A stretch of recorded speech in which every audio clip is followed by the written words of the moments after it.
morning to you guys. Thank you for joining us again. Our space dropped off, these network challenges that we are having. But yeah, thank you so much, Tandazani and Njabulo, for the contributions that you have made this morning.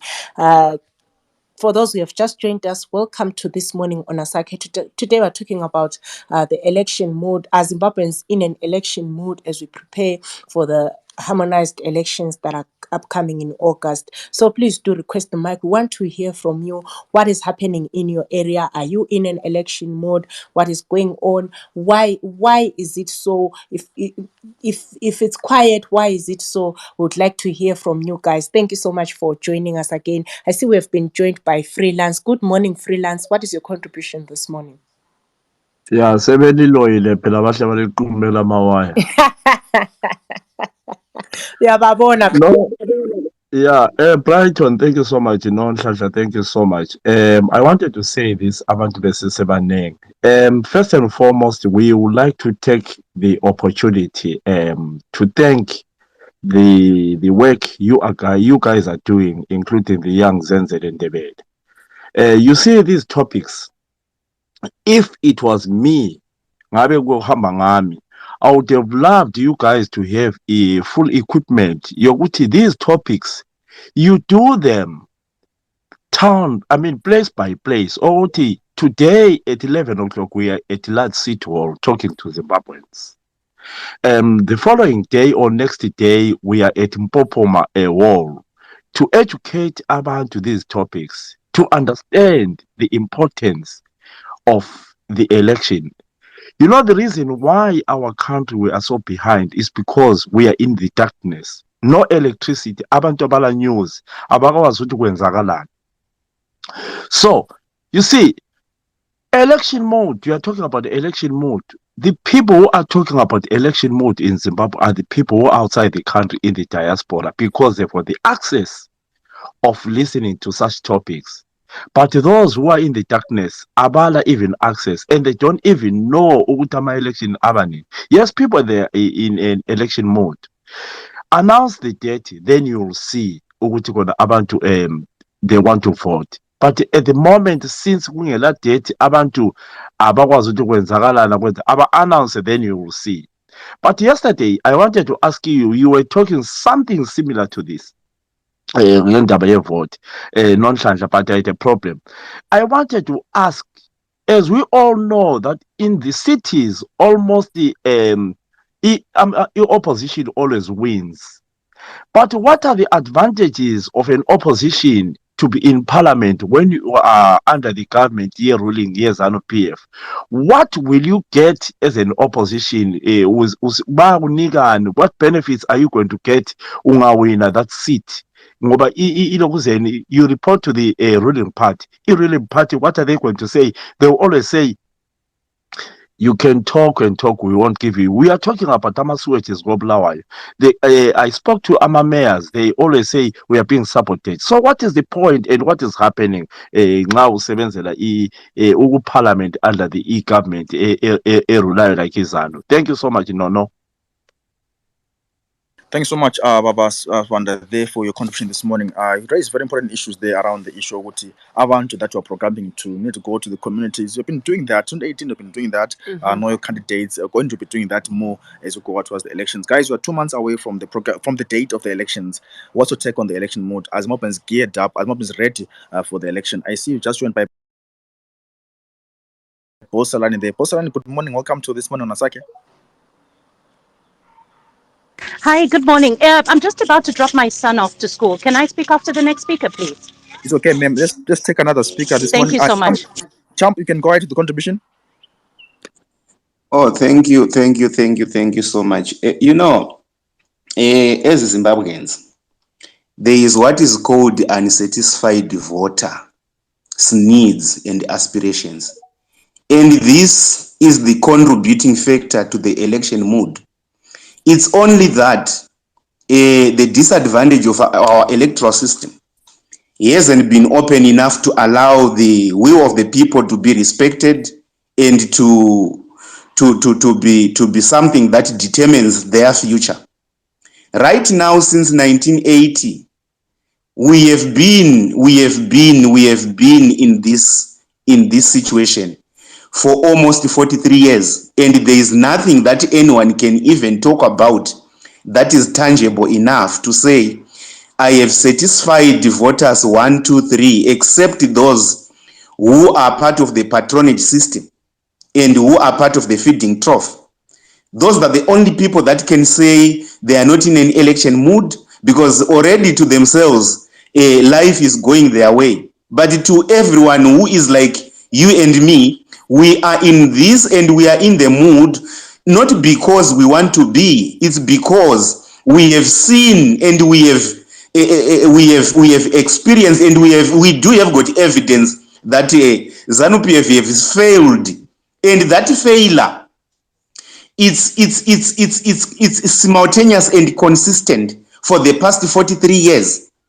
And right now we don't have institutions that can institute the will of the people. So the reason why people are in an election mood is because of unsatisfied need.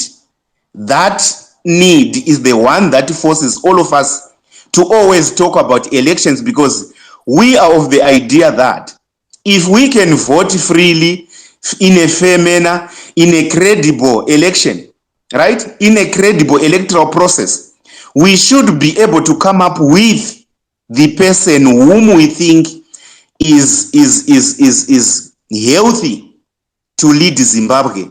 Right now, we don't have a healthy a political leader. We don't have a healthy president, not in terms of his personal health, but in terms of leveraging our country, creating confidence and trust. And that trust and that confidence that he lacks is that what an electorate is looking for. Without that, we will be continue to be plugged in this election mood, because no one has satisfied our needs. No one has tried anything. Even if you go to the background or to the backdrop of where we are coming from, it's unsatisfied want, aspirations, from ambitions from 1980 until now. And if that continues, Zimbabwe is going to be a real case study of a failed state. So those are the things that are 2017 on its own as an event. It created a great despair to the people of Zimbabwe, because they had in mind that, okay, since we have removed Mugabe, we are going to have someone who can be able to articulate and even mirror and resonate with our aspirations and views. But Mnangagwa has proved them to be worse off than the real Mugabe. So in this, these are the contributing factors that causes all of us to be here, to be listening to this space. It is because of unsatisfied needs, wants, ambitions, and aspirations of the voter. If the voter is satisfied, what is the use of going to an election? If the economy is running well, what is the effect of going to an election? If judiciary is well, what is the effect of having elections? There will be none. But now, what brings up us here is unsatisfied voter.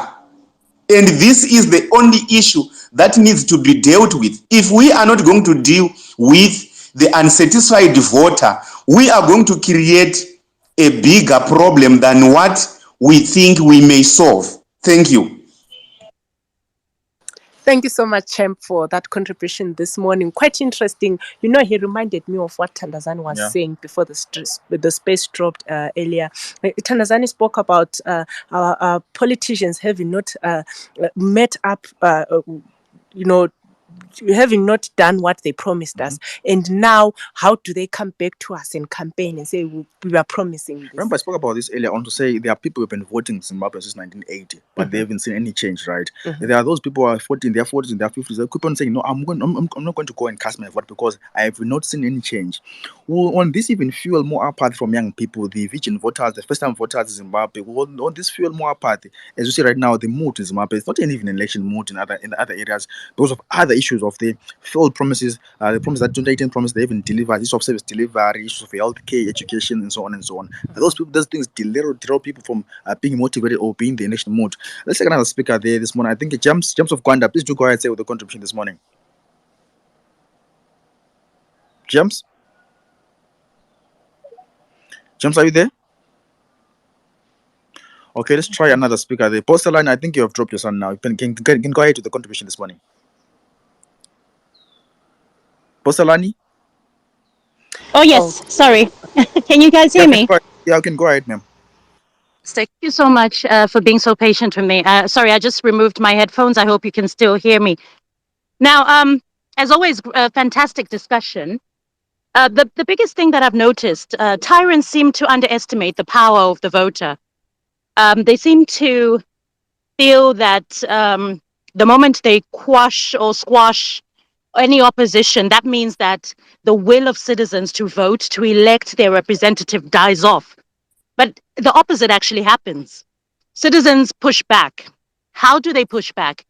They push back in the sense of there will be those who are aware. They've already understood that ZANU-PF, for the past 40 plus years, has continuously rigged elections, um, persecuted politicians, including citizens that lie with any sort of opposition, with whether it's the CC jacket, MDCT. Well, I can't say MDCT really, but anyone who speaks against ZANU-PF. We know what happens. So citizens have become clever now.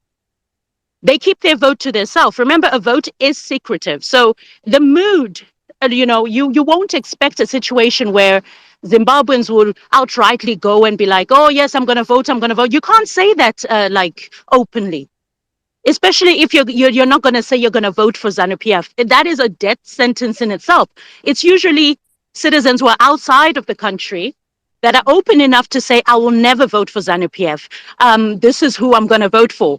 So when you understand that, you realize that when you register to vote, for instance, because there are processes within an election, you have to register to vote. How do you register to vote?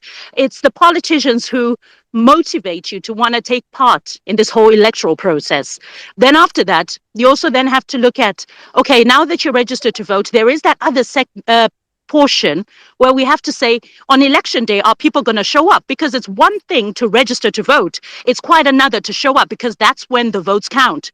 You're registering to vote literally is the starting point, but you can't end there. The politicians have to also motivate the citizens to go and vote on the days of voting. So when you have a situation like that, the politicians have to realize that they cannot sit down, because you're absolutely right. The elections could be in the next 2 months or 3 months, depending on when they decide to say, oh, the election date has been set.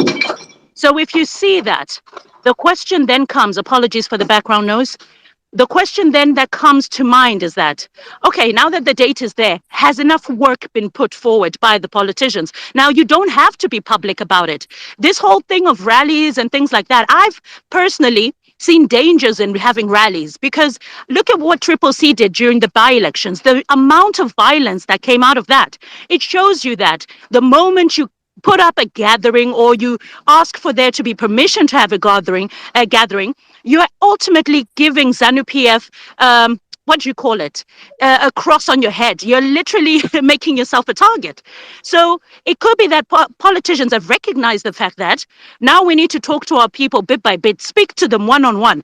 This kind of thing of, we want to show the world that we also have numbers, because at the end of the day, I'm a firm believer that the numbers at a rally does not equal people who are registered to vote or those that are going to vote. That's the mistake a lot of people think. You think that when you see the numbers, when you see the yellow T-shirts, when you see the green this and that, it means that, oh, this party is going to win. But that's not the deciding factor.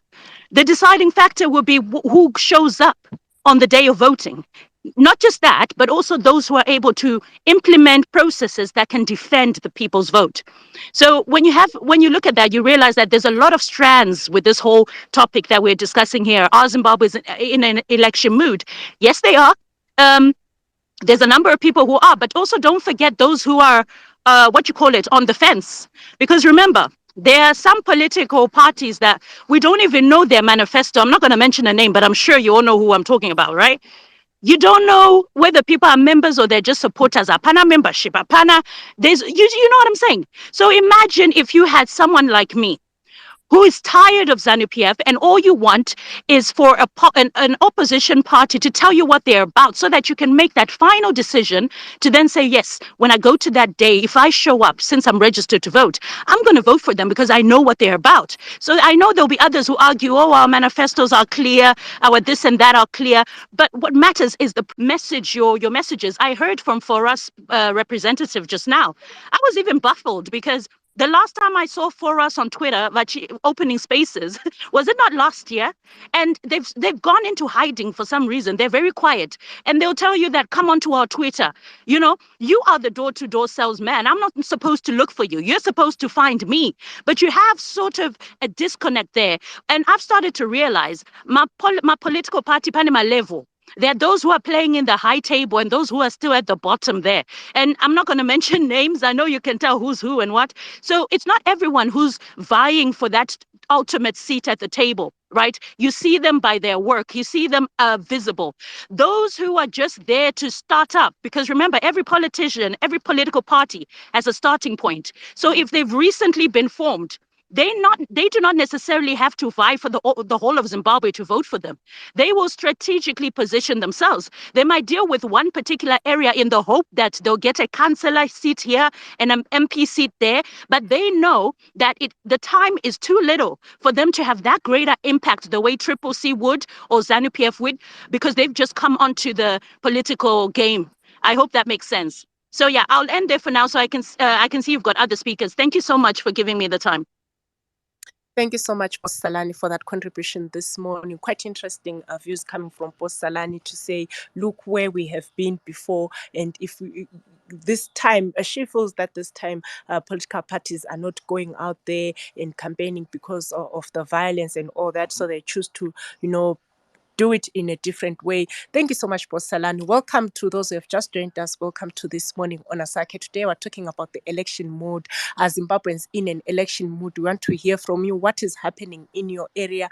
Are people campaigning? If they are not, why? Why is it so? I see we've been joined by Kanyile. Good morning, Kanyile. What is your contribution this morning? Okay. Thank you for the time you've given me.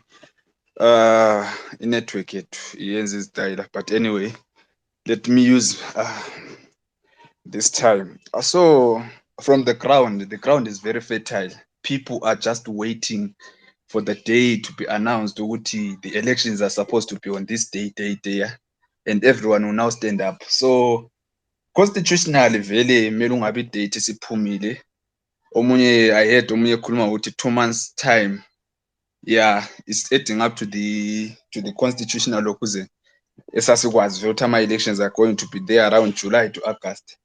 So yeah, what I can say ukuthi I'm from Blawayo, and we've been moving ground here and there. Country Park, we've been there. Nketha, we've been there. Nkulumane, we've been there. Abantu beregister ukuvota, and people are asking the same question ukuthi when are the elections? And I believe ukuthi lama diasporans, they are asking themselves the same question ukuthi beqalisa uku-applyela ama-visa ukuthi bebuye, but ngayi election day ingakakhitshwa wonke umuntu ulinde yona. So mina, judging from my side, the mood vele abantu, they are ready, they are just waiting for it danger and then they stand up. So I believe what some of the political parties are hiding their candidates, maybe for safety. We've seen from the past experiences what we lose many of our friends, of our leaders. So I believe at this time it's quite a good gesture ukuthi i-date ibingakaphumi, but it's also a disadvantage to the people ukuthi they will get used to one political party, though sikwazi ukuthi the political party ayisafunakali, bazama ama-strategies, but ukuthi azaphuma yini asazi. Then I heard omunye khuluma ukuthi the same political party esikhuluma ngayo started ukucampaigna, but I'm not seeing ukuthi baya-campaigna. What I'm seeing ukuthi nje ukuthi they were able to introduce their candidates to the people. Siyababona lezi moto asebephiwe sukwazi ukuthi u-MP wethu uhamba ngale moto enje, but that doesn't mean ukuthi abantu are going for that person. Bamazi sebembonile imoto abayiphiwe, and abantu bazonde kakhulu futhi ukuthi lezi moto abaziphiwayo baziphiwa ngaliphi uhlobo thina sidubeka kanje lemgwaqweni nje. Hayi, with this I've said mbonani it's enough, but imoto ngoba nikwazi ukuthi people are ready. Even lama 2000 bafuna ukucasta their first vote, which is going to be the 2023 elections. But the question is, ama-elections azaba khona yini? Thank you. Thank you so much, Kanyile, for that contribution. Quite interesting, Brighton. He's saying the people are ready, but we're just waiting. So let's take another speaker this morning. There, I see your Tendai there. Tendai, please do go ahead with the contribution this morning. Good morning, everyone. Thank you, Ngoma Brighton. Thank you, Noshasha. Thank you, all the previous speakers. And my brother Finos there, I can see you are here today. Thank you very much. I just want to say, I just agree with all the speakers that people are ready. To those who are saying people are ready, And the issue also that I came up with here to talk about that's my contribution. I'll be talking about the issue of the CCC nominations of their candidates. I just want to commend the opposition party for whatever the strategies they are trying to put on the ground for the safety of their candidates. I have been asking myself and say, you always ponder and say these people are taking long with these names and so forth. Then I did my own research and see what is happening around our country, Zimbabwe, when it comes to the attacks of the opposition people. Also, looking at the previous things that happened before, we talk of 2008 and all that time. Back then, when Zanu PF used its people to attack the opposition parties, then I came to realize that no, whatever that they did for them to prolong the release of the candidates was for the benefit of the citizens, at the same time for the safety of the candidates. So it's something that I say I have to comment about them and say that was a good move what they did, and if it's possible they should also even wait for the election date to be announced, so that the candidates that have been nominated cannot be destroyed, because there's no way we can say the citizens they are complaining. Of course, people they complain that we want to know our people, but I can guarantee you that wherever you are in your constituency, you know the nominations. People they know the nominations. They know exactly who are going to lead them. But the only thing they will just have to be told at the end of the day that this particular person is the one that is leading. But within the nominees, people they really know. So it's very important. People are being attacked. I have come here also another day. I spoke about someone being attacked. Some people, 3 people are abducted in Bulawayo, and these people were talking about Ngai and so forth. And also someone have been arrested recently. Also, we see what is happening with this issue of attacking candidates. So it's very important what they did. I just want to commend them, and let's just put hope in them, trust in whatever they are doing.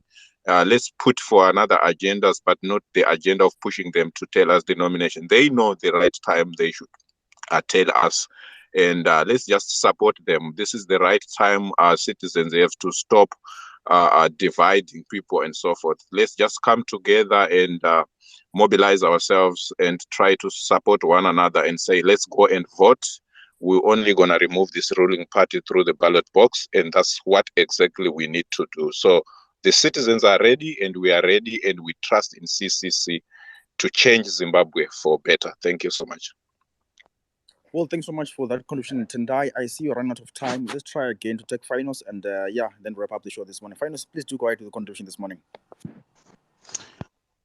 Hi, good morning, guys. Can you hear me? Yes, you're clear. Finance, please do go ahead. Oh, perfect. Thank you so much. I just need to thank you guys for the space and also the previous speakers. They saying equally the same thing that I'm likely to say. I resonate more. I think all of them actually. The issue for me, I think Tendai submission tells you the said statements, said story of Zimbabwe. Zimbabwe is not at war. Zimbabwe doesn't have an insurgency for us to fear for our safety during elections. So for us to be sitting here and fearing for our safety for the candidates, it tells you the sort of state where Zimbabwe is, and it's heartbreaking. I will tell you for a fact, in champion submission, he spoke about the effect that Mnangagwa could have heard if he had stuck to his plan. There wouldn't be need for any elections. We would have set our sight on Zanu PF as a party if he had done what he promised. But he failed to do what he promised. And the mantra where he says Zimbabwe is open for business, I think it was Citizen Z who clarified that it was for foreign affair purposes. It's not for you and me, the open for business mantra that he was pushing. It was for their own selfish reasons, which are taking shape now as we go. My issue is I'm conflicted on this. I know Kanyile spoke about the mood on the ground, but if I were to send this question back to you guys, you said as Zimbabweans in an election mood, I would ask the question, what elections? Because right now, Fadzai Mahere was in Geneva delivering that speech. And the amount of vitriol she got for telling her lived experience, that's the Zimbabwe that we are is ready for elections. We've got Job Sikala in prison, imprisoned for speaking out for a murdered woman. Jacob Ngarivume is in prison because he tweeted to mobilize people and picket peacefully. He even amplified that. Still went to prison. So the government is gagging each and every influential person in Zimbabwe. What about me and you? Where do we stand? So the issue for me, Pano Vazhinji Varakashi Panapa, who said what Fadzai has done to go to Geneva and speak about a living experience, that's being a traitor, you're speaking bad about your country. But when Mnangagwa says Zimbabwe has got an open door policy to everyone across the board, really? No one has got an open door policy except people like Pashon Java, cartels that go to State House 24/7 speed dial. They can go to the State House anytime. So these are the issues that we have in Zimbabwe. We cannot voice out. ZEC has failed its litmus test. In their electoral processes, they should have done consultations with the electorate. That's what the Constitution says. But have they? They haven't. They've done a dodgy delimitation report. So these are all the things that make me very conflicted. The voter apathy, I will come to the issue before I close, the issue of an ambiguous strategy by Triple C. That ambiguous strategy is working and works well. However, the only issue with that is the relatability with the communities. I know Tendai said the community are aware of their representatives, they know people around them. What about those that are on the borderline, those swing voters? I know we say they are not swing voters, but there are people that swing, that want to change. How do these candidates sell their ideas? Because they fear for their safety. So we are in the mud as I speak right now. And I'm very conflicted, like I said, in terms of elections, but the ground is not even, we are not at war, and we shouldn't be fearing for our life during the elections. But anyway, it is what it is. We are not pushing for voter apathy here. All I'll say is let's register to vote and go and vote and see what the outcome is likely to be. But I'm very, very disappointed with the Zimbabwean government, particularly the Mnangagwa government. And whatever he promised, he hasn't done it. And we mustn't forget the people that were killed in broad daylight in 2018, murdered. And this is the same government that's pushing us for elections. And you've got Sikala and Garivom in jail. And you've got Titi, who was convicted only later for the charge to be dropped by the High Court. So this is the government that we're dealing with. It's gagging, it's murderous, and am saddened to be Zimbabwean this morning. Thank you. Thank you so much, Finals. Thank you so much to all our guests this morning for all your contributions, and for all those who were listening in. Thank you so much, guys. Quite an interesting discussion, really, Brighton. We spoke a lot about our political environment and all that. And for me, really, Brighton, I was hoping for a time where we would actually get to engage with our candidates, get to know what they have to offer, and vote for the person whom I want to represent me and to deliver, really. Because for me, what I'm seeing right now is a continued culture of just voting for a certain party. I think it's not going to get us anywhere. But yeah, I understand what our guests were talking about, especially the issue of our political environment. Guys, do remember that the voting is still open. You can go to ZEC centers and register to vote, and also can check your details on the voters roll by dialing *265 to check your names and your voting in polling station in terms of voters roll. Please do that, and also encourage those who are in Zimbabwe to go and go and register to vote and check the details of the voters roll. For myself, Brighton, it's been a lovely morning discussing the election mood about in Zimbabwe. But I was speaking about Kautbach. What Kautbach? Hey, people are busy. The roads are being done. The the Wi-Fi and so on and so on. Yeah. Again, we're waiting for the opposition party to release the full list of candidates, and then you can tell and prove and profile those people who are contesting for the elections. Yeah, and from myself, Nanhla Mapiwa, thank you so much, guys, for joining us. Otherwise, it's See you bye tomorrow, for yeah. now.